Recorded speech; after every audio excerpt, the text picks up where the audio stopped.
Meus amados, vamos abrir a palavra do Senhor. Daniel, capítulo de número 8, é onde estamos na tarde de hoje. Eu acabara de entrar no avião, nesta viagem que fiz a Joinville, quando de repente notei certa família. Pai, mãe e 2 crianças. Quando ouviu o aviso para afivelar o cinto de segurança, uma delas imediatamente perguntou: pai, já chegamos? Pacientemente, o pai disse: não, filho, nem saímos ainda. Minutos depois, o comandante anunciou o pouso, ou melhor, a decolagem foi autorizada. E outra vez a mesma criança indagou seu pai: e agora, pai, já chegamos? E mais uma vez o pai disse: nem saímos do chão, meu filho, tenha paciência. Os cristãos, por vezes, vivem assim no reino dos homens. Impacientes, não conseguem desfrutar a viagem. Querem apenas chegar ao destino final do reino pleno do Senhor. O problema, irmãos, é que não sabemos quando o reino se tornará pleno. Por agora, somos, por assim dizer, obrigados a viver no reino dos homens. Somos forçados a conviver com a tensão que os teólogos chamam de já e ainda não. Já somos cidadãos dos céus, mas ainda somos cidadãos terrenos. Já somos habitados pelo poder do reino de Deus, mas ainda não o contemplamos plenamente. Vivemos nesta tensão. Como a enfrentamos? Como lidamos com esta realidade do já e ainda não? Como somos encorajados ao longo do caminho, na espera pelo reino futuro e pleno de Deus, se ainda estamos, ou quando ainda estamos inseridos no reino dos homens, que por vezes é extremamente difícil para os cristãos. O capítulo 8 de Daniel está aqui para nos ajudar. Com a segunda visão, o profeta nos avisa que Deus não está apenas interessado em nos informar sobre o fim dos tempos. Ele também está especialmente interessado em nos preparar para viver dentro do reino dos homens. Como isto acontece? É o que nós vamos estudar ao longo desta mensagem. Capítulo 8 de Daniel. Para começar, vamos ler apenas o verso 13. E como fazemos semanalmente, voltaremos à leitura de quase todo o texto no decorrer da mensagem. Verso de número 13. O texto inspirado diz: então ouvi 2 anjos conversando. E um deles perguntou ao outro: quanto tempo durarão os acontecimentos anunciados por esta visão? Até quando será suprimido o sacrifício diário e a rebelião devastadora prevalecerá?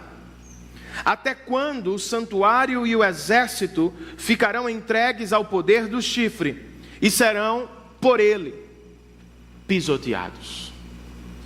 Vamos orar? Senhor, nós estamos diante de Tua palavra. E nós sabemos, nem sempre desfrutamos, mas nós sabemos que se trata de um grande privilégio. Nem todas as nações do mundo, ó Deus, receberam a Tua palavra até os dias de hoje. Há centenas de povos que não têm sequer uma página da Tua palavra em sua língua mãe. E nós temos Tua palavra na nossa língua. Muito obrigado por esse privilégio. Abra os nossos olhos para este valor e que nos apropriemos regularmente desta dádiva. Ajuda-nos, ó Senhor, nesta tarde, quando vamos ouvir a Tua palavra. Porque como Daniel, Senhor, por vezes nos encontramos desanimados ao longo do reino dos homens. Precisamos ouvir a Tua voz. Precisamos ser preparados por Ti para enfrentar mais uma semana na nossa Babilônia. Faz isto, ó Espírito Santo de Deus, usa a minha vida para comunicar Tua palavra e abre os corações a fim de que todos recebam a Tua voz. Nós oramos assim, em nome de Jesus e para a glória de Jesus. Amém. Os 2 primeiros versos do texto nos colocam imediatamente dentro do contexto da visão. O profeta registra: no 3º ano do reinado do rei Belsazar, eu, Daniel, tive outra visão, a segunda. Na minha visão eu me vi na cidadela de Suzã, na província de Elão. Na visão eu estava junto do canal de Ulai. Comparando esta com a primeira visão, nós percebemos que há uma semelhança e uma diferença entre elas. A semelhança é a presença do rei Belsazar. As duas visões se passam durante o reinado de Belsazar, o último comandante do império da Babilônia. A diferença está no tipo de visão. A primeira se deu através de um sonho noturno e tratou da história universal da humanidade. Esta, a segunda, me parece que transporta Daniel em espírito de um lugar para o outro.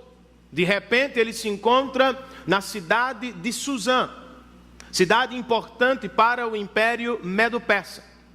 E lá em Suzã, ele recebe uma visão específica, ou seja, que não trata do fim dos tempos ou da história universal.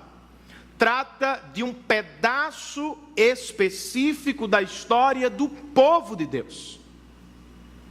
O que o povo de Deus, especialmente no AT, teria de enfrentar nos próximos anos.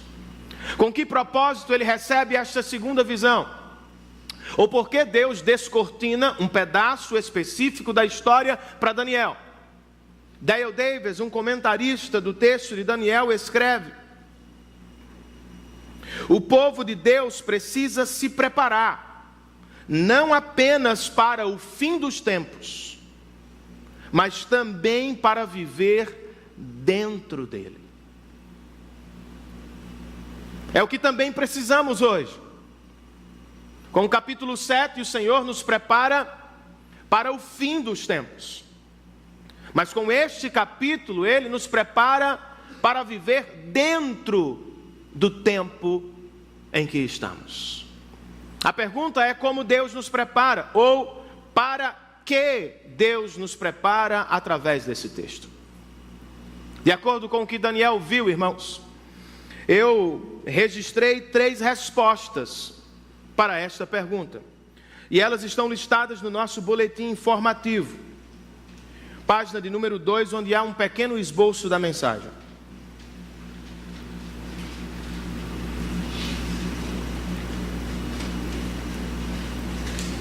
Para que Deus nos prepara?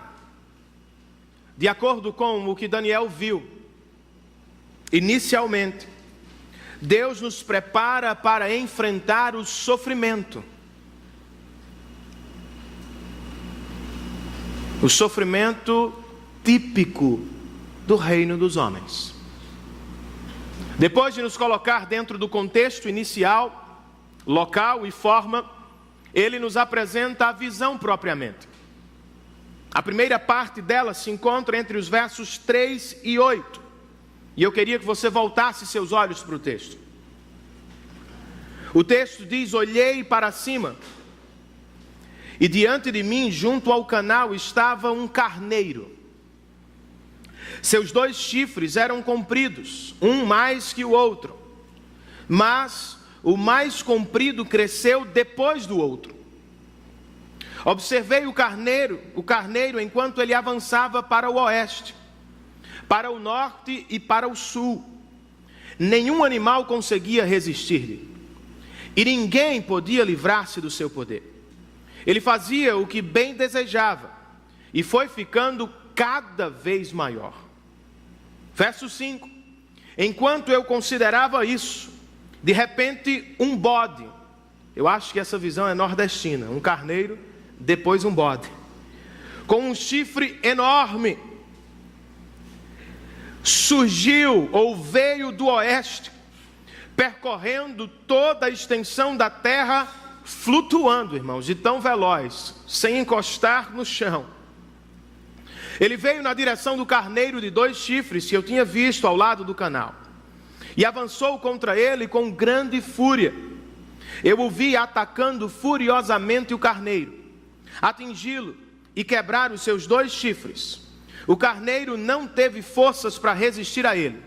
O bode o derrubou no chão e o pisoteou, e ninguém foi capaz de livrar o carneiro do seu poder.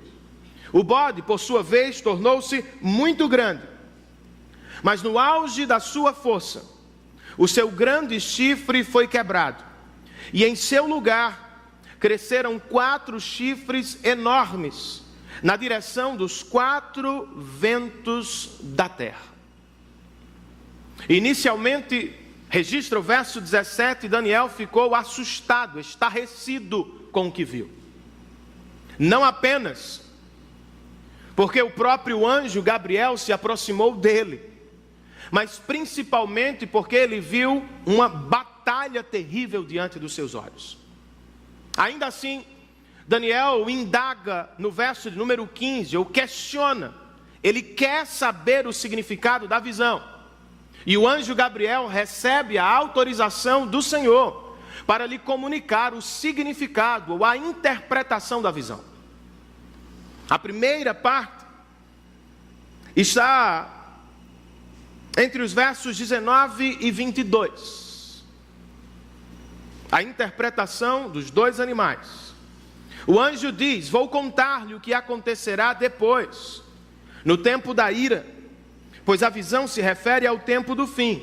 Que fim? Ele vai nos dar agora. O carneiro de 2 chifres que você viu representa os reis da Média e da Pérsia.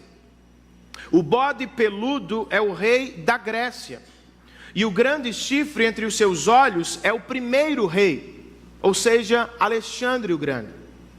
Os 4 chifres que tomaram o lugar do chifre que foi quebrado são 4 reis. Seus reinos surgirão da nação daquele rei, mas não terão o mesmo poder.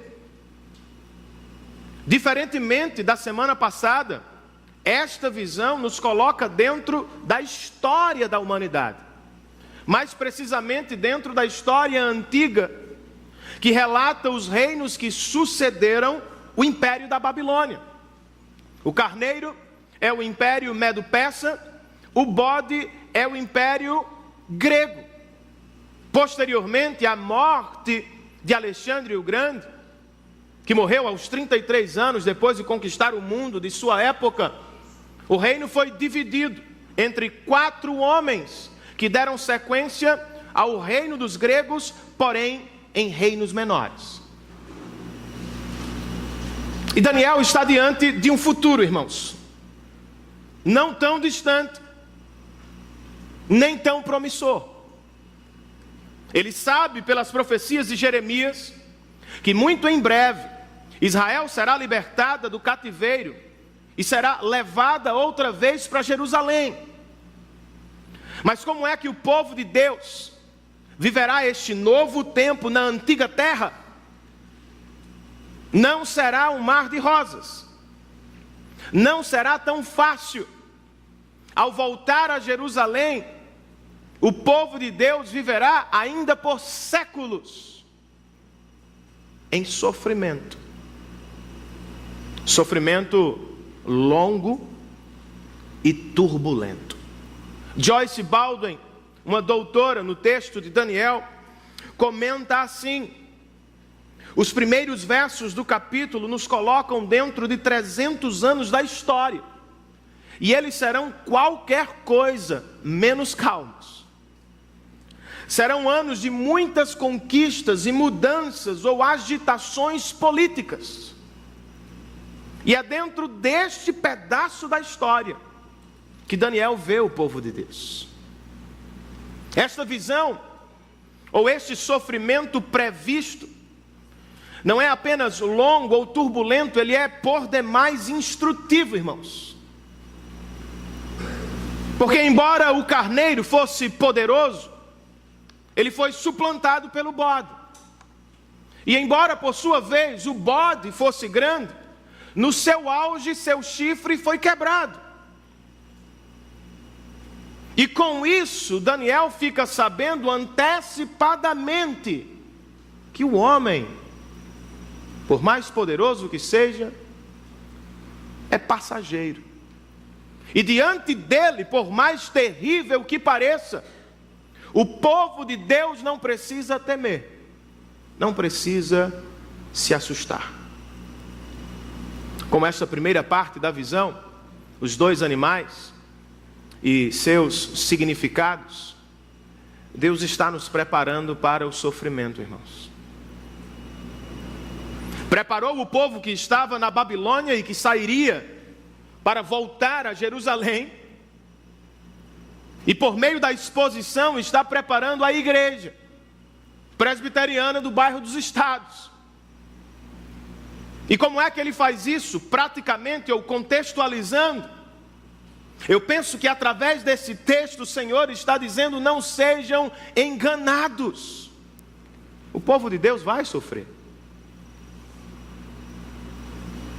Alguns pregadores da prosperidade insistem que muita fé resulta em muitas bênçãos. Daniel é um homem de fé,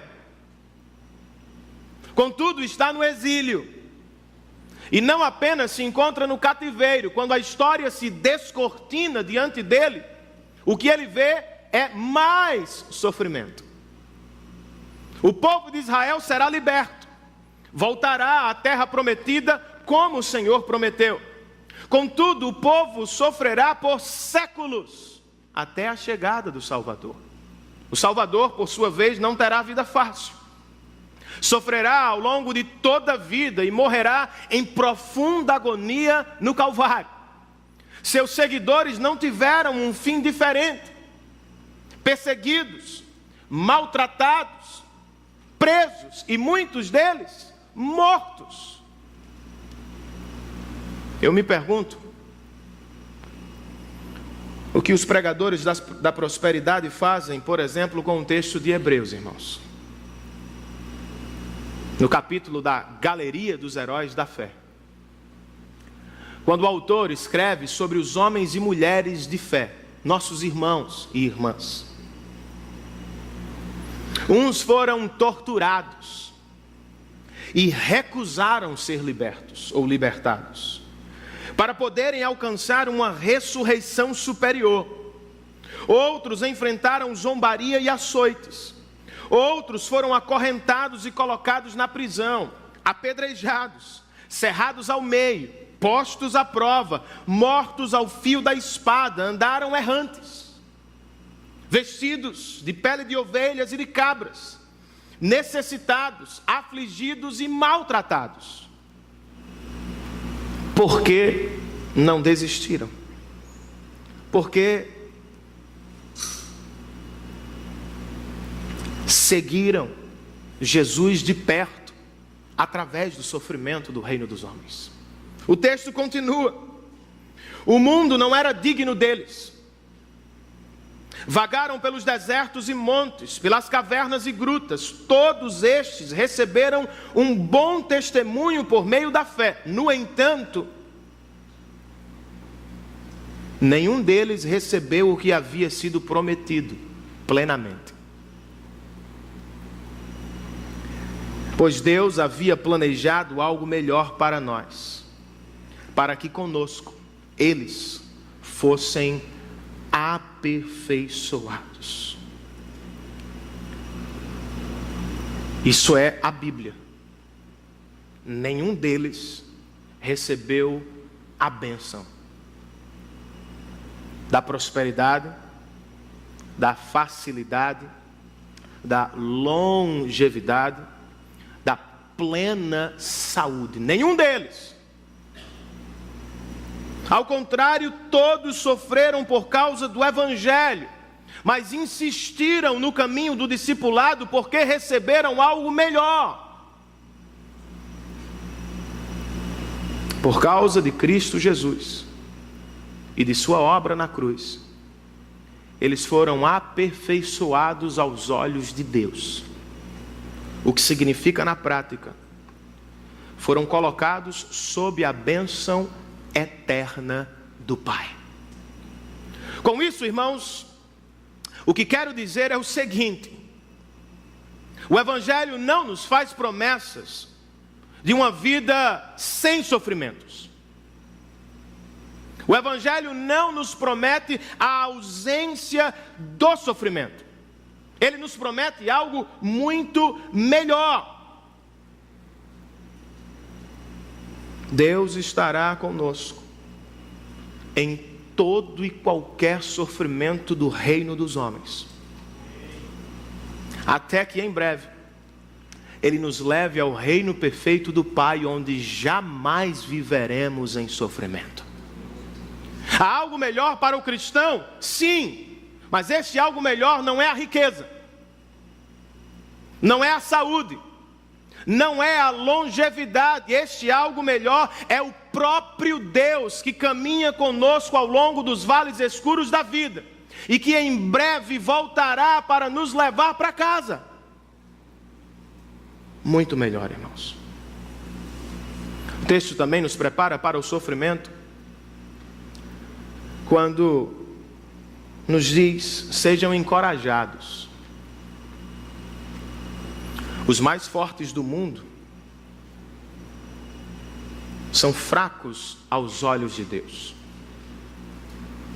E às vezes os mais fracos do reino dos homens, por causa de Cristo, se tornam poderosos na presença de Deus. Daniel está assustado, porque viu um carneiro e um bode transformados ou transtornados. E ele fica imediatamente assustado, irmãos. Aos olhos dele, os homens são fortes e terríveis. Aos olhos de Deus, os mais poderosos deles são apenas carneiros e bodes. Aos nossos olhos, os problemas são gigantescos. Aos olhos de Deus, são animais que facilmente podem ser domesticados. Aos nossos olhos, não é fácil suportar o câncer. Por vezes sucumbimos diante de uma depressão. Talvez estejamos agora tremendo por dentro diante da crise do nosso país. O nosso Deus, irmãos, é maior do que todos os nossos problemas. Qual é a sugestão? Diminua os problemas. Eles não são tão grandes como você imagina. Grande só o Senhor. Ao mesmo tempo, se você se sente de alguma maneira grande, seja lembrado por esta mensagem que você não é. Não é tão grande. Não é tudo o que pensa que é e não pode tudo o que acha que pode. Com uma febre, Deus levou Alexandre o Grande. Porque grande, de verdade, só o nosso Deus. Algumas pessoas são muito disciplinadas, focadas na vida, obstinadas no que querem, traçam planos, metas e os perseguem com muito sacrifício para conquistar um prêmio, por exemplo, uma medalha. Mas precisamos ter cuidado com o sacrifício do reino dos homens. Por vezes ele está manchado com a vanglória. Nos sacrificamos porque queremos um prêmio que nos tornará grandes. E às vezes esta vanglória se torna uma doença. Se não conquistar o pódio, se não estiver lá sempre, não serei feliz. Eu preciso ser grande aos olhos das pessoas. Foi Madonna que disse: que o sucesso para ela era uma droga.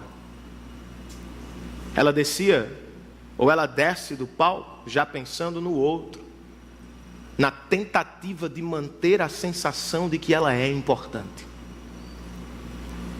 Isto mata, irmãos, porque ninguém é grande todos os dias. Eu e você não precisamos viver sob esta tirania. Nós somos pequenos mesmo, mas servimos a um Deus grande. Por causa de Cristo, seus olhos estão sempre sobre nós e, portanto, estamos sempre sob a bênção dele, apesar dos sofrimentos. Para que Deus nos prepara, irmãos? Inicialmente, Daniel nos disse que Deus nos prepara para enfrentar o sofrimento do reino dos homens. Em segundo lugar, Daniel nos diz que Deus nos prepara para enfrentar a batalha do reino dos homens. A vida é uma guerra, ao menos a espiritual é. O apóstolo Paulo escreveu aos Efésios que nós militamos contra forças espirituais que por vezes não vemos, mas que estão entranhadas no coração dos perdidos e no seio da sociedade. Ao terminar com os persas e os gregos, o que é que nós encontramos? Mais sofrimento, mais batalhas que devem ser vividas para a glória de Deus. Versos 9, 10, 11 e 12. A visão primeiro, de um deles, dos 4 chifres que saíram da Grécia, saiu um pequeno chifre que logo cresceu em poder na direção do sul, do leste e da terra magnífica, Jerusalém. Este pequeno chifre cresceu, verso 10, até alcançar o exército dos céus, e atirou na terra parte do exército das estrelas, e os pisoteou. Tanto cresceu que chegou a desafiar o príncipe do exército. Suprimiu o sacrifício diário oferecido ao príncipe, e o local do santuário foi destruído. Por causa da rebelião, o exército dos santos e o sacrifício diário foram dados ao chifre. Ele tinha êxito em tudo o que fazia, e a verdade foi lançada por terra. Daniel indaga: quem é este pequeno chifre? E Gabriel lhe revela com os versos 23, 24 e 25. No final do reinado deles, ou seja, os 4 reis que surgiram de Alexandre o Grande, quando a rebelião dos ímpios tiver chegado ao máximo, surgirá um rei de duro semblante, mestre em astúcias. Se tornará muito forte, mas não pelo seu próprio poder. Provocará devastações terríveis e será bem sucedido em tudo o que fizer. Destruirá os homens poderosos e o povo santo, com o propósito de prosperar. Enganará a muitos e se considerará superior aos outros. Destruirá muitos os que nele confiam, e se insurgirá contra o príncipe dos príncipes. O carneiro é o Império Medo-Persa, o bode é a Grécia. Os 4 chifres que nasceram da Grécia são os 4 governantes do Império dividido. E de um deles surgiu um homem de duro semblante que vai esmagar o povo de Deus. À luz da história, quem é este pequeno chifre? Antíoco Epifânio IV, irmãos. Seu segundo nome significa aquele que se manifesta com esplendor. Foi ele quem escolheu assim. E seu reinado se deu sobre a Síria, entre os anos 175 e 164 a.C. Em um projeto de expansão territorial, ele rumou na direção do Egito, que era governado por outro rei. Mas no caminho parou em Jerusalém e a tomou para si. Imediatamente registra a história. Ele substituiu o sacerdote local, colocando alguém da sua preferência. E começou um novo projeto de babilonização, agora chamada de helenização. Ele queria suplantar a religião e cultura dos judeus e implantar no coração deles a cultura helenista do Império Greco-Romano. Deixa parte de sua tropa em Jerusalém, segue para a batalha no Egito. E do Egito surge um rumor de que ele morreu, o que naturalmente alegrou o coração dos judeus. Contudo, quando ele ficou sabendo, irmãos, Antíoco acusou Jerusalém de traição e voltou à cidade. E em 3 dias realizou uma matança selvagem que alcançou o número de 40.000 pessoas. Acabou com milhares de famílias. As deixou sob escombros e voltou ao Egito para tomar o Egito. Não conseguiu porque Roma o impediu. Irado, ele volta a Jerusalém e despeja sobre ela sua fúria. Mata milhares de judeus que adoravam no sábado. Profana o templo de Jerusalém com sacrifício de porcos. E levanta dentro do lugar santíssimo, o lugar mais sagrado da religião dos judeus, uma estátua em adoração ao deus pagão Zeus. Achando pouco, ele proibiu a leitura da Bíblia, proibiu a circuncisão, proibiu a adoração sabática e acabou com o calendário dos judeus. Eles voltaram à terra prometida, reconstruíram os muros do templo e talvez tenham pensado, será tudo tranquilo. Mas a cidade não está em paz. Outra vez Jerusalém está em guerra, em batalha. Até quando? O anjo pergunta ao outro, até quando? E a resposta vem no verso de número 14. Isso tudo levará 2.300 tardes e manhãs. Então o santuário será reconsagrado. Apesar disso, registra o verso de número 25. Ele, Antíoco, será destruído, não pelo poder dos homens, mas pelo poder de Deus. Daniel fica sabendo antecipadamente de 2 coisas. Haverá uma batalha que durará um tempo significativo. Se interpretamos o tempo a partir das tardes e manhãs, será de no mínimo 3 anos e meio. Se interpretamos com os dias cheios, será uma batalha de 7 longos anos. Sem culto, sem Bíblia, sem adoração, sem comunidade do Senhor.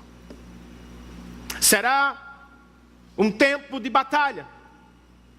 Mas ele também fica sabendo que este tempo terá um fim. Não porque o povo de Deus é poderoso. Antíoco, outra vez, como foi Alexandre o Grande, será levado por mão do Senhor, através de uma enfermidade. E então, a batalha temporariamente cessará. Por que é que este texto está aqui, irmãos? Porque é importante para mim, para você. Porque ele nos prepara para as nossas batalhas espirituais dentro do reino dos homens. Como é que ele faz isso? Eu posso dizer a partir do texto, cuidado com o conforto da vida. Quando a vida se torna confortável demais, geralmente nós oramos de menos. Os judeus voltaram à terra prometida, o templo foi reconstruído, os muros foram levantados, mas em pouco tempo, eles se desviam do Senhor outra vez. Quando estamos em tempos de prosperidade, dificilmente, irmãos, clamamos com os anjos: até quando, Senhor? Momentaneamente ficamos sob o encantamento da prosperidade. Saímos da posição de batalha espiritual. Não oramos tanto quanto deveríamos por nossa vida espiritual, por nosso cônjuge, por nossos filhos, por nossa igreja, por nossa missão global. Porque aos nossos olhos carnais tudo está muito bem, obrigado. O conforto da vida também é perigoso, porque ele nos afasta do sacrifício do Evangelho. É verdade, não sacrificamos mais animais como os nossos irmãos do Antigo Testamento. Mas há um sacrifício para o qual devemos olhar todos os dias: o sacrifício de Cristo Jesus. Ele nos lembra semana após semana, como os sacrifícios da antiga aliança lembravam os judeus, o meio pelo qual Deus nos permitiu amizade e comunhão com Ele. E quando o sacrifício do Evangelho é afastado dos nossos olhos, nosso coração primeiro se desvia para falsos deuses e depois se encontrará sob a culpa e o peso do pecado. Ler o Evangelho semanalmente, ouvi-lo pregado regularmente, é ser lembrado sempre. Já não há mais condenação, escreve o apóstolo, para aqueles que estão em Cristo Jesus. Não sacrificamos mais bodes ou carneiros, mas há um sacrifício que Deus espera de nós, irmãos. O apóstolo Paulo escreve aos Romanos, no capítulo de número 12: portanto, irmãos, rogo-lhes, pelas misericórdias de Deus, que se ofereçam em sacrifício vivo, santo e agradável. Isso é o mesmo que vivam para a glória dele.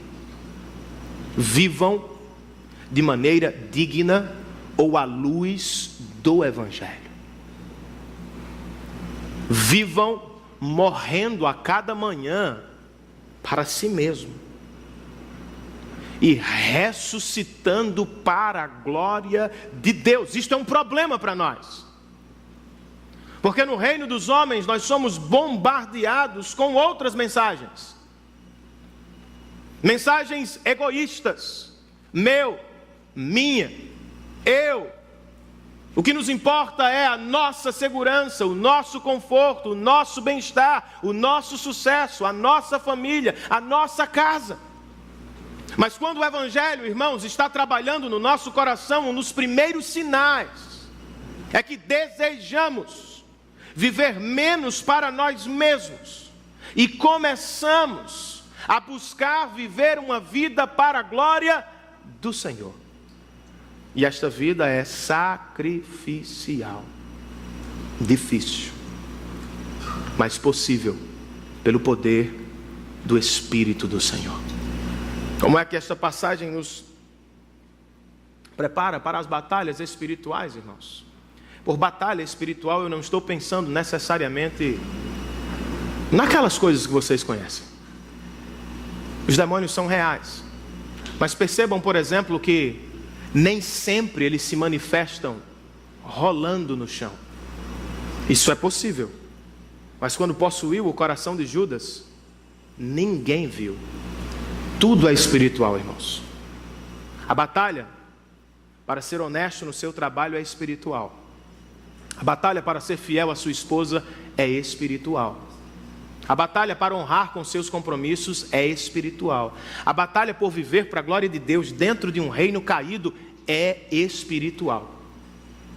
Contudo, nós não precisamos temer as batalhas. Por que não, irmãos? Deus está conosco. Antíoco Epifânio se voltou contra os santos, mas também se voltou contra Deus. Pisoteou os santos, mas desafiou o Senhor. Saulo estava a caminho de Damasco, irmãos, quando de repente os céus se abriram e Jesus perguntou para ele: Saulo, Saulo, por que você me persegue? Se tivesse tempo para responder, muito provavelmente ele diria: Senhor, eu não estou te perseguindo, eu estou perseguindo a igreja dos cristãos. E se falasse isso, Jesus teria completado: Saulo, perseguir a minha igreja é perseguir o Salvador. Quando as trevas se levantam contra você, se levantam contra Deus. E Ele jamais vai fugir das trevas. Ele sempre estará conosco e será sempre capaz de nos proteger. Como estou tão certo disso, irmãos? Foi o que Jesus fez na cruz do Calvário, quando enfrentou a maior batalha espiritual da história. Na divisão anterior eu disse: diminua seus inimigos, eles não são tão grandes aos olhos de Deus. Agora eu posso dizer: aumente-os ao máximo, mas o faça olhando para a cruz. Eu vou explicar. Antíoco Epifânio IV profanou o templo de Jerusalém, irmãos. 200 anos depois, Israel profanou o verdadeiro templo de Deus, Cristo Jesus. Nos dias de Antíoco, o templo se tornou abominável por causa dos sacrifícios dos porcos.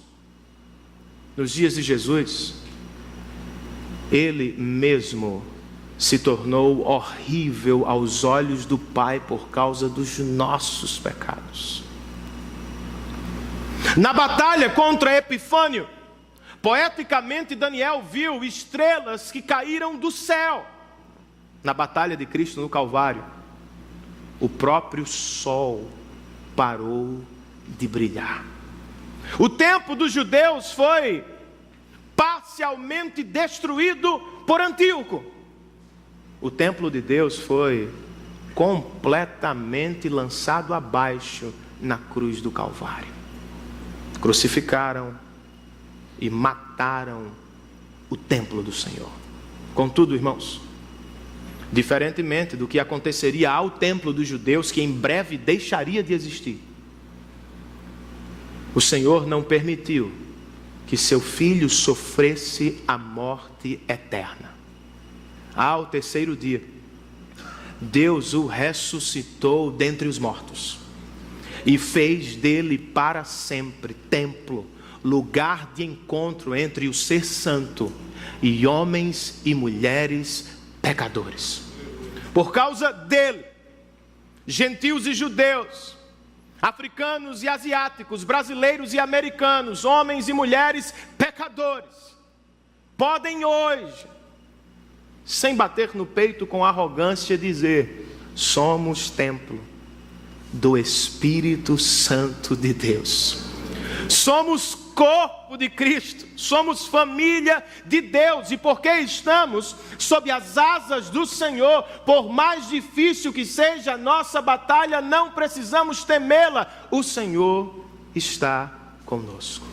Deus nos prepara para enfrentar o sofrimento, Deus nos prepara para enfrentar as batalhas, e por fim, irmãos, Deus nos prepara para enfrentar a espera do reino de Deus. Daniel viu duas realidades. No capítulo 7 ele viu a chegada do reino do Filho do Homem, mas ele também viu a existência do reino dos homens. Ele viu no 7 a aproximação do reino pleno de Deus, quando foi levado ao trono do Senhor. Mas a partir do 8 ele vê o reino dos homens se estendendo por séculos. E a pergunta é: como é que um homem que viu o futuro maravilhoso consegue viver em sanidade em um presente tenebroso? Como é que não se torna ele um alienado, irmãos? A resposta está no verso de número 27, o último verso do texto. Eu, Daniel, fiquei exausto e doente por vários dias. Depois, levantei-me e voltei a cuidar dos negócios do rei. Fiquei assustado com a visão. Estava além da compreensão humana. Vamos quebrar a resposta de Daniel em 3 partes. Começando de trás para frente. Como é que Daniel viveu no reino dos homens, à espera do reino de Deus? Ele viveu no reino dos homens com um conhecimento parcial sobre o futuro do reino de Deus. Ele fica assustado porque, segundo ele, a visão estava além da compreensão humana.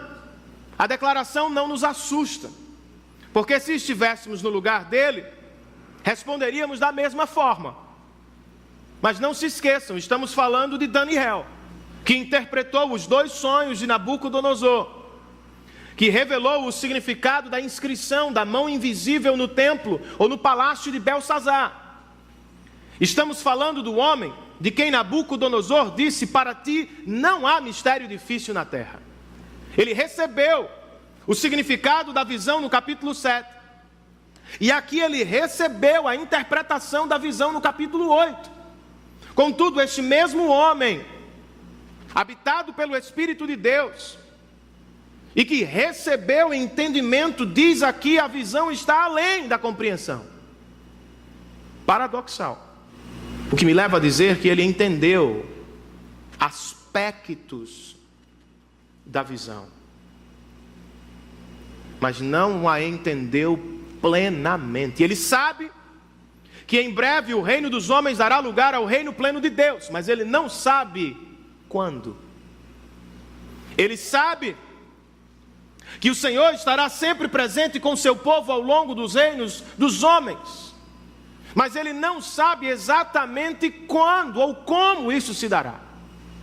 Ele terá de viver, irmãos, no reino dos homens, com um conhecimento parcial sobre o futuro do reino de Deus. Não apenas isso. Como é que ele vive neste espaço de tempo? Como é que ele vive nesta tensão? De acordo com o texto, ele vive revelando compaixão pelos que sofrem. Ao contemplar a visão, diz o texto que ele ficou doente e exausto por vários dias. Se fosse um pesadelo, irmãos, ele teria ficado doente, quem sabe, por horas. Como você e eu, por vezes, nos pegamos preocupados com o que sonhamos. Mas aqui está uma visão do futuro, que revela sofrimento para o povo de Deus e condenação eterna para os ímpios. Daniel não é impessoal. Ele não transmite a mensagem à distância do povo. Ele sente antecipadamente o que o povo haveria de sofrer. Mas nem tudo é sofrimento. O texto diz que depois de um tempo ele se levantou e voltou a cuidar dos negócios do rei. O que é muito interessante, quando lembramos que aqui estamos falando de Belsazar, o rei que o escanteou. A informação é extremamente interessante, irmãos, porque ela nos diz que Daniel jamais fugiu do reino dos homens. Nunca pensou em ser monge, em se esconder em cavernas. Não teve medo de tocar a Babilônia, de se relacionar com a cultura pagã da Babilônia. Ele não se ausentou do mundo. Ele viveu intensamente no reino dos homens, dando glórias ao Rei do reino perfeito. Com ele nós aprendemos sobre como nós devemos viver no reino dos homens. Precisamos reconhecer esse fato, irmãos. Vivemos por agora com um conhecimento parcial sobre o futuro do reino de Deus. Algumas pessoas cravam o fim dos tempos, batem no peito e dizem: eu sei quando ele voltará. A melhor resposta para a pergunta quando o fim chegará é simplesmente, irmãos, Deus sabe. Deus sabe significa Ele realmente sabe, e Deus sabe significa nós não sabemos. Para alguns a resposta é simplória demais, para outros ela traz equilíbrio, nos humilha. Não temos todo o conhecimento que pensamos que temos ou que gostaríamos de ter. Não sabemos de todas as coisas. Ao mesmo tempo ela nos conforta. Nós não sabemos, mas conhecemos alguém que sabe. Ele está no controle da história. Nas mãos dele descansamos e confiamos. Como Daniel, irmãos, nós precisamos viver neste espaço de tempo chamado Reino dos Homens, para o bem das pessoas que nos cercam. Precisamos nos ocupar com o ministério da misericórdia e da pregação. Alguns cristãos somem do mundo. Você conhece pessoas assim? Talvez por uma orientação escatológica, por entender que haverá um milênio literal sobre o qual Cristo reinará. Os cristãos não se importam com este tempo, se isolam do mundo, não se interessam pelas pessoas, e quando falam apenas condenam as pessoas. Este não é o espírito que toma Daniel aqui. Não foi o espírito de Jesus quando se aproximou de Jerusalém. Daniel fica doente pelos que vão sofrer. Jesus chorou pelos pecadores de Jerusalém. Não sabemos, irmãos, quando Jesus voltará. E não podemos, como os discípulos de Jesus, ficar apenas olhando para cima. No dia da ascensão, em Atos 1, os anjos disseram para eles: por que vocês estão olhando para cima? E John Stott comenta, é como se eles estivessem dizendo: a hora agora não é para olhar apenas para cima, mas para frente, para os lados e para trás. Porque o retorno de Cristo será precedido pela pregação do reino de Deus. Sinceramente, pouco nos preocupamos com isso. Estamos tão envolvidos com o reino dos homens, com a moeda do reino dos homens, com os valores do reino dos homens, que sequer pensamos que na nossa sala de aula, na repartição onde trabalhamos, pessoas podem estar sofrendo agora, circunstancialmente, e sem Cristo sofrerão eternamente. As pessoas que sentam ao seu lado na escola, com quem você fala ao chegar ao trabalho, sem Cristo, irmãos, não apenas sofrerão mais agora, sofrerão eternamente sob a ira justa do Senhor. Eu e vocês precisamos nos ocupar com a misericórdia e com a evangelização das pessoas que nos cercam. Como Daniel, nós precisamos nos ocupar com a missão que recebemos do Senhor, com o trabalho que recebemos do Senhor. Alguns cristãos não conseguem enxergar significado no trabalho que realizam de segunda a sexta. Não há muito valor, importância, relevância para eles. Vivem a expectativa do reino futuro e por vezes se frustram por não encontrarem o significado. Por causa do trabalho de Cristo na cruz, irmãos, todo e qualquer trabalho que fazemos tem importância eterna aos olhos de Deus. Cuidar do seu filho, ensiná-lo a Bíblia e matemática, fazer o almoço, limpar a casa, construir um prédio, ensinar a criança, aliviar a dor dos que sofrem. Jesus disse: dar um copo de água em meu nome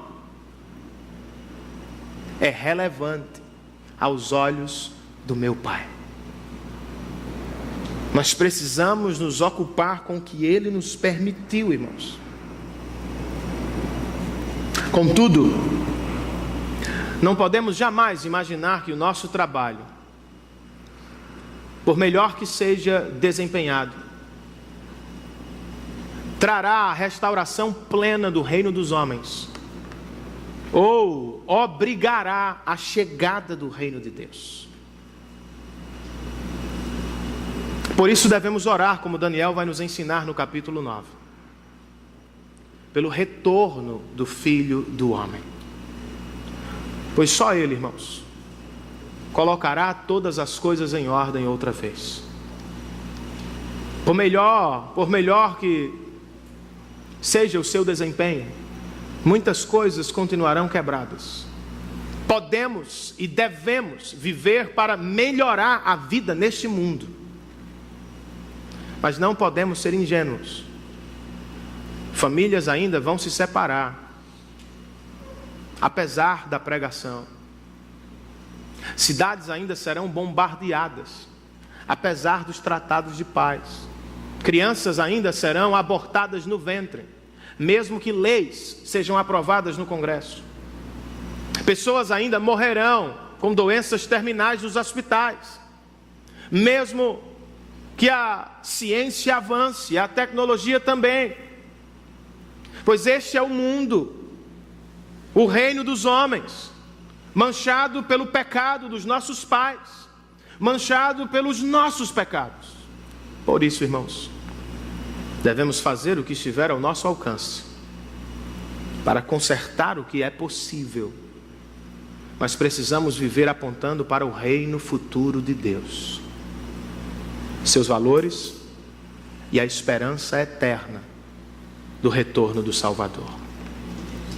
Pai, já chegamos. É assim que por vezes enfrentamos o reino dos homens. Como crianças, não conseguimos desfrutar da viagem, queremos apenas chegar ao destino final do reino pleno de Deus. E eu vivi algo parecido quando, anos atrás, eu fiquei extremamente preocupado com a celebração de um casamento. Se não me falha a memória, era o segundo que eu realizava. E eu estava nitidamente nervoso, inquieto, preocupado. Beatriz percebeu e se aproximou de mim com um bloquinho de anotações e me ofereceu sugestões.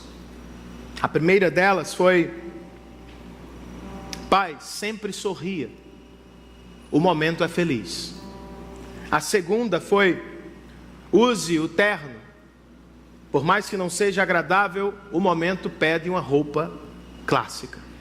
Pregue um breve sermão, os noivos estão de pé. E por fim, não se esqueça, comida só depois da cerimônia, coma antes. Singelas sugestões, mas foram usadas por Deus para aliviar o meu coração, para me preparar para o momento. Por graça de Deus eu realizei o casamento e não perdi a experiência, não deixei de desfrutar da presença de Deus, da alegria dos meus irmãos, da beleza do momento. Certamente Deus não nos enviará um bloquinho com anotações, nem precisa. Ele já nos deu sua palavra, irmãos. O capítulo 8 de Daniel está aqui para nos encorajar. As sugestões do Senhor para você e para mim. É através deste livro que Ele nos prepara. E Daniel 8 não é o único texto que faz isso. Nós temos a cruz. Quando subiu ao Calvário, depois de agonizar por 6 longas horas, Jesus declarou: está consumado. Com aquela declaração, irmãos, Ele estava dizendo aos sofredores e aos lutadores: a maldição do reino dos homens, que entrou por Adão, foi revertida pelo novo Adão. A condenação eterna dos pecados de vocês foi resolvida por causa do sangue do Cordeiro. E agora mesmo, por esta mensagem, Ele nos prepara para viver a esperança do retorno, mas também para viver com toda a intensidade no presente. Não sei se você está no tempo do sofrimento, no tempo da batalha. O que sei é que você pode esperar nele. Ele morreu como prometeu e ressuscitou como prometeu.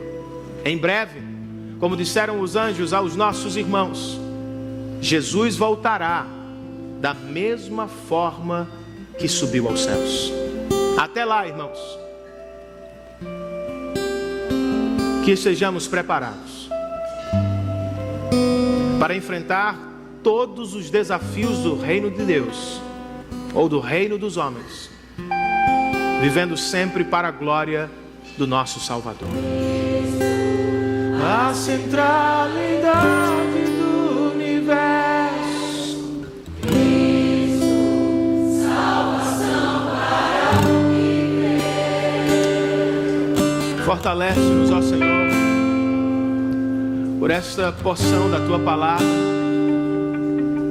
e desperta-nos para a vida sacrificial do Teu Evangelho, à luz do Teu sacrifício na cruz. Leva-nos em paz aos nossos lares e nos permita ser o sal da terra e a luz do mundo ao longo da semana. É o que nós te pedimos, em nome de Jesus.